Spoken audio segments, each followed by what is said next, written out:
Hey guys, and welcome to another deep dive Evercade completion review. This is where I need to complete an Evercade game from start to finish. It doesn't matter how many load states and it doesn't matter how many save states, just as long as I complete the game before I do this review. And what game are we reviewing today? Well, today we are reviewing the thePunch Never Forget Me from the Data East Arcade 2 collection, Purple Cart, number 12. Let's do this. So let's just start by saying that the thePunch Never Forget Me makes absolutely no sense at all. And that might just be its greatest strength. There's no explanation for why it feels like a virtual drug trip, and honestly, trying to figure it out is like staring into an arcade void and expecting answers. But here's the wildest part. This thing apparently started as a board game, but somewhere in the chaotic trenches of development, it mutated, evolved, or maybe just got lost in translation into whatever this game is. Oh, and did we mention it was made by the same team behind Karnov and Atomic Runner Shelnov?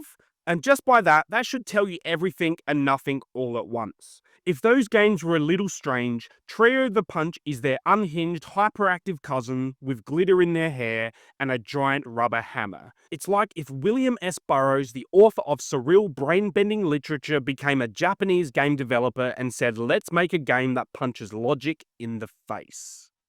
So sit back while we go into the bizarre world of the thePunch Never Forget Me. As always, we'll be looking at the story, sound, and gameplay, and a little later on, we'll be looking at my Evercade stats on how long it took me to complete the thePunch. But before we do any of that, let's look at some interesting facts behind this game and its developer. Let's go. The thePunch, also known as the thePunch Never Forget Me, was developed and released by Data East in April 1990 for the arcades. Despite their title screen displaying 1989, the official release date is confirmed as April 1990. This is not your typical beat-em-up. Unlike many beat-em-ups of its era, the thePunch embraces a wild and wacky style. Think exaggerated punches, goofy animations, and enemies that look like they've escaped from a cartoon after party. True to its name, you get to choose from 3 very different characters, each with their own fighting style and special moves, adding variety and replayability. You'll face off against some serious strange foes, from giant boxing gloves to oddly shaped mutants and even walking food items. Yep, this game loves to surprise you. This game holds Data East's signature quirkiness. Data East was always known for making games with a fun, offbeat sense of humor, and the thePunch is no exception, packing in silly sound effects, quirky enemy designs, and slapstick-style combat. Originally an arcade experience, the thePunch didn't get a wide home release back in the day, making its appearance on Evercade a great way for fans to discover or revisit this obscure gem. The game is fast-paced and frenzy-packed, and it never really slows down, forcing players to think on their feet and keep punching through wave after wave of bizarre enemies. And when I say bizarre, I mean bizarre enemies. Alright, so why did Data East actually make the thePunch so absolutely bizarre? Back in the late 80s and early 90s, arcades were packed with flashing screens and non-stop noise, and every game was trying to grab your attention and keep you hooked. Data East knew this and said, let's not just make another beat-em-up, let's make one that's wild, weird, and totally unforgettable. Instead of the usual serious street fighting, the thePunch goes full cartoon chaos mode. The punches, slapstick level ridiculous. The enemies, so strange you'll do a double take, giant boxing gloves, walking sushi, you name it. Basically, Data East wanted players to have a blast without taking things too seriously. It's fast, funny, and freaky, a perfect recipe for a cult classic that stands out from the crowd. So if you love your beat-em-ups with a side of weird, the thePunch is definitely your jam. Let's take a look at the story. So let's set the record straight. The thePunch doesn't have a story. It has suggestions. I think I can sum up the show for you with one word. Nothing. Nothing? Nothing. Hints, like someone dropped a stack of plot ideas on the floor, picked 3 at random and said, yeah, That'll do. You play as 3 so-called heroes, and we use that term very loosely. First, there's Muscle Bro, who refuses to wear a shirt and looks like he lost a bet with a protein powder company. Then there's a ninja who fights like he was trained in an after-school cartoon. And the last guy, the third guy, we think he's a street dancer who wandered into the wrong game and just rolled with it. Together, they embark on an epic quest to do something. Restore peace, maybe? Punch frogs? Discover the true meaning of the word Zaza? No one really knows. Maybe not even the developers. Each level is like diving headfirst into someone's fevered dream. And not a chill dream either, we're talking full-on cheese before bedtime madness. You'll fight giant frogs who seem to be angry for reasons unknown, sentient trees that are apparently done with your nonsense, sumo wrestlers who can teleport, and bosses who break the laws of physics, storytelling, and good taste, all at the same time. And just when you think you're getting a handle on things, the game tosses out these cryptic phrases like "never forget me" with the emotional intensity of a soap opera villain. What does it actually mean? Is it a code, a secret, a cry for help from the development team? There's no build-up, no exposition, no villain monologue explaining their evil plan. It's just welcome. Now punch everything on the screen. It's less of a narrative and more of a dare. Trying to understand the plot of the trio punch is like trying to explain a dream you had after taking cold and flu medicine, full of weird energy, zero logic, and far too many frogs. But here's the thing, it's brilliant because of this chaos. The game isn't pretending to be deep. It's here to make you laugh, confuse you, and then throw a tree boss at your face just because it can. If Trio the Punch had a motto, it wouldn't be save the world, it would be something like confusion is temporary, punching is forever. So if you're playing this on the Evercade and find yourself saying, what the actual heck is happening? Just smile, swing your pixel fists, and lean into the madness. And remember its tagline, never forget me. Seriously, we still don't even know what that means, but we're scared to ignore it. Let's take a look at the sound. The Trio Punch soundtrack is what happens when you lock a synth keyboard, a rubber chicken, and a confused saxophonist in a room and tell them to make it weird. This game doesn't have a cohesive audio identity, it has an identity crisis, and it's somewhat glorious. Sometimes you get this jazzy arcade funk, and sometimes you just get this boss fight techno reimagined by a clown on a Casio, and other times just dead silence, as if the game itself was pausing to ask, are we okay? And spoiler alert, we are not okay. We are definitely not okay. The sound effects really don't help in this game. Punches land with the same intensity as a wet towel slap, enemies groan, yelp, or let out something that sounds suspiciously like a duck being tickled, and occasionally, randomly, a robotic voice bursts out something unintelligible like a haunted speak and spell. Is it saying go? No. Zaza. We don't know. We're just scared. And let's not forget the real MVPs of this madness, Gamadelic, Data East's in-house band. These absolute maniacs were responsible for other wild soundtracks like Karnov and Shelnov, and clearly had zero intention of playing it safe here. Their motto may have well as been, genre? Never heard of it. Let's throw everything in and see what sticks. Some tracks sound like rejected Mega Man boss themes, and others feel like smooth jazz being mugged by synthwave, and yet, for this kind of game, I guess it works, sort of, in the same kind of way a flaming skateboard flying through a wedding works. It's wrong, but you just can't look away. So if you play the Trio Punch with headphones on, you're in for a weird experience. Your brain will struggle to process what's actually being heard while your thumbs punch sumo wrestlers and haunted frogs. It's chaos, sonic chaos, the kind that makes you question your life choices but in the best way possible. Just like everything else in the game, the sound is less about the polish and more about just the vibe of it. Confusing, chaotically, oddly charming vibe of it. So turn up the volume, embrace the confusion, and just like the tagline, remember, never forget this soundtrack. And once again, we honestly can't, 'cause it's that weird.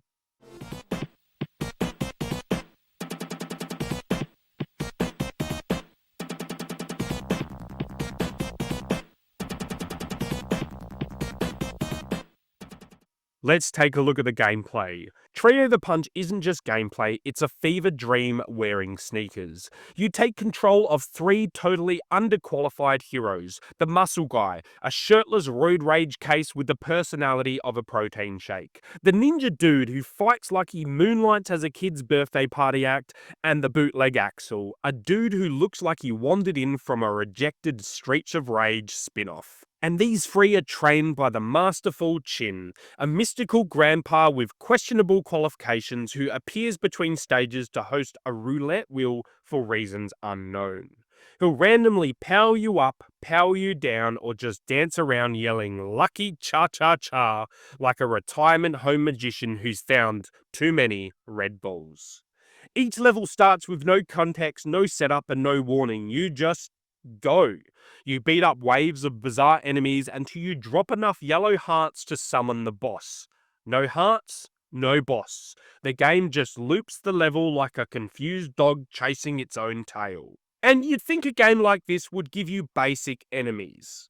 Wrong. This game throws everything at you. One minute you're fighting a giant bronze foot, the next it's floating totem pole chess pieces, angry pink sheeps, or even a possessed arcade cabinet. Your main attack is a standard punching, but you also get one magic move per stage, an ultimate power that comically sometimes inflates your character's head like a novelty balloon. It does massive damage and looks like your hero suddenly remembered an overdue dentist appointment. And this game has some familiar faces in it too. Remember Karnov, Data East's infamous fire-breathing strongman? Well, he's back. All of him. There are Karnovs of every flavor. Normal, flying, diving, helmet-wearing, purple, projectile-throwing variants. They cloned this man like he was on a sale at a weird villain Costco. And let's not forget Shelnov, who joins in with a hammer so big it could double as a public transport. And this game gives you some of the most bizarre bosses that they deserve their own sitcoms. Like Colonel Sanders. Yes, the KFC man, whose head explodes to release a deranged purple chicken firing drumsticks at you. A pink sheep that shoots smaller sheep, and when you beat it, you become the sheep for the next level. No explanation, no mercy.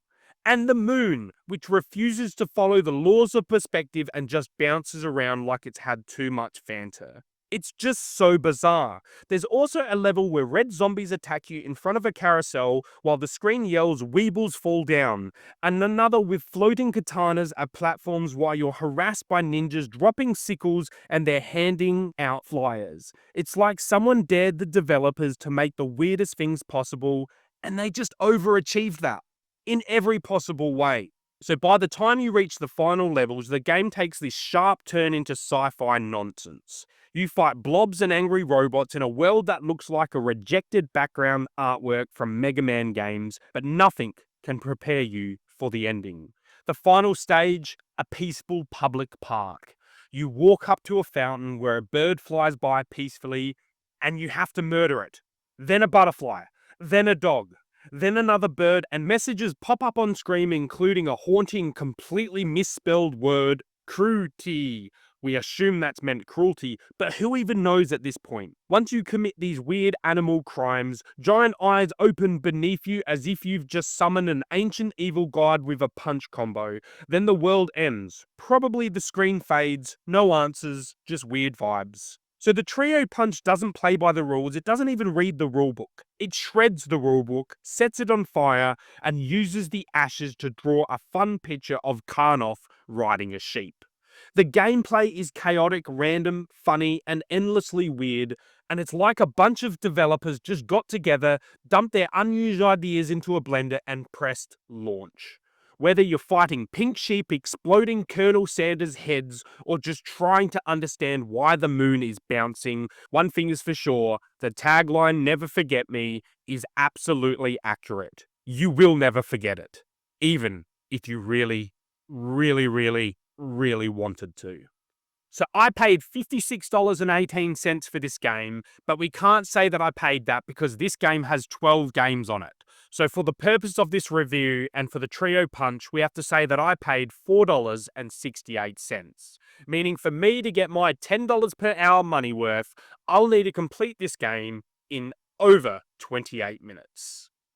And I can successfully say I achieved this goal, completing the game in 1 hour and 42 minutes, meaning that this game does deserve a tick in the value department. I had a play count of 1, I did not use any load counts, and a save count of 1. Okay guys, and now it's time for my review on the Trio Punch. Let's get into it. So I'm giving the story a 2 out of 10, and honestly, that might be a little generous. The story in the Trio Punch is like the weirdest dream you'll ever have after watching 3 conspiracy theory documentaries back to back, then eating expired sushi. It's a mix and match collection of nonsense so baffling it makes you wonder if these writers were just spinning a giant wheel of plot ideas and went with whatever landed. So you've got a shirtless muscle guy who looks like he skipped the "Why am I even here?" meeting a ninja fighting like he auditioned for a Saturday morning cartoon, and a guy who seems to be cosplaying as a backup dancer from Streets of Rage. But why? No clue. Their mission? Apparently something about punching, saving the world, and maybe finding better pants. Spoiler alert, none of that really matters. The bosses are just as wild. You fight giant floating fists, yes, really. Pink sheep that shoot smaller sheep. Who comes up with this stuff? And Colonel Sanders' exploding head releasing purple birds that attack you with chicken drumsticks. What? Bro, what are you talking about, man?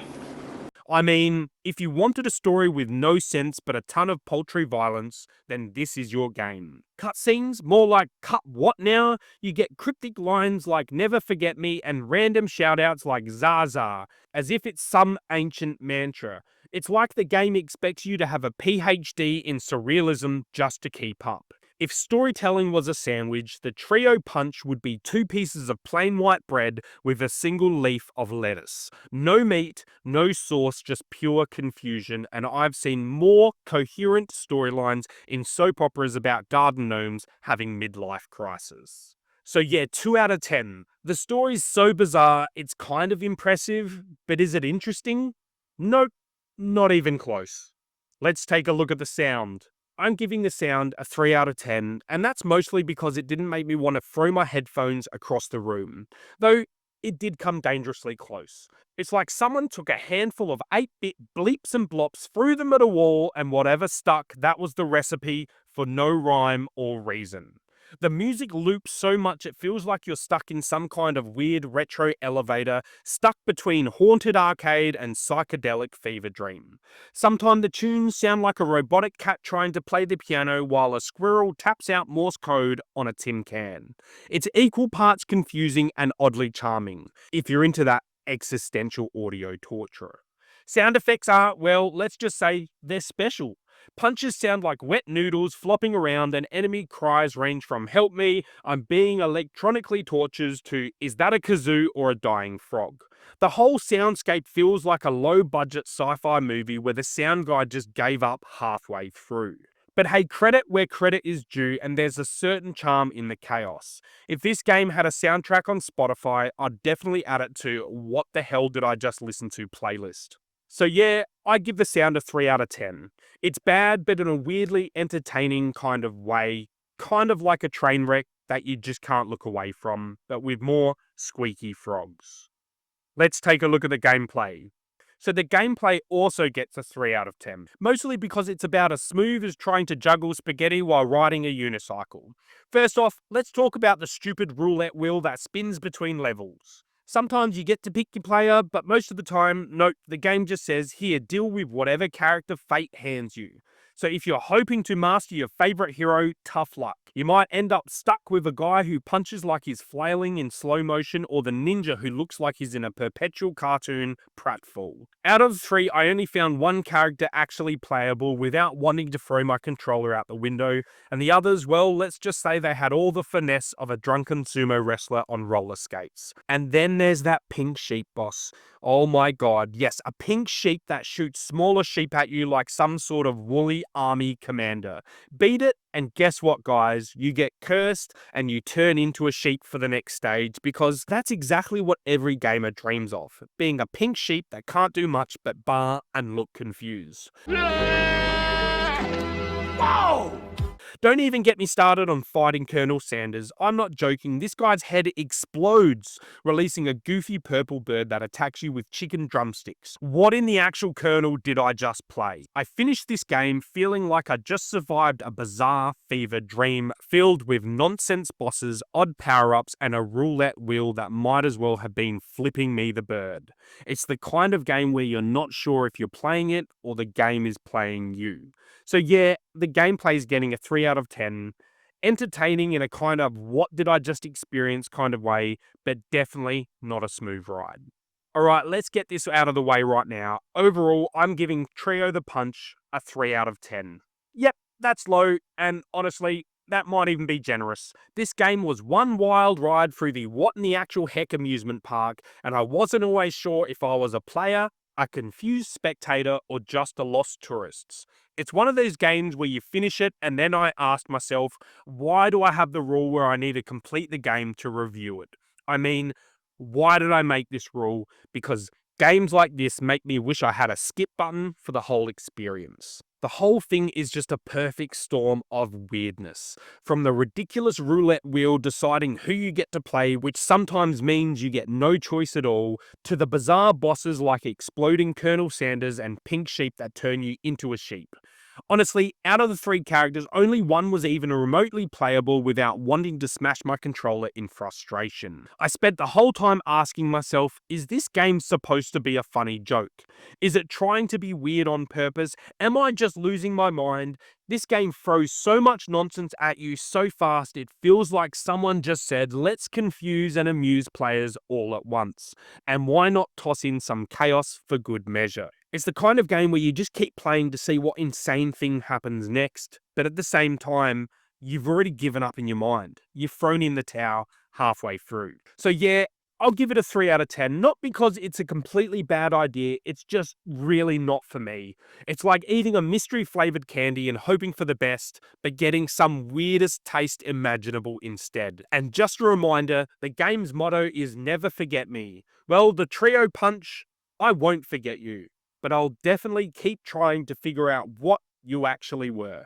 Thank you so much for watching another deep dive Evercade completion review. Please remember, give me a like, subscribe, and comment down below. And although I didn't enjoy this game, you might have embraced the madness more than I did, and that's totally fine. As always, stay odd, stay awesome, and we'll see you next time on the Odd Socks. See you later, guys.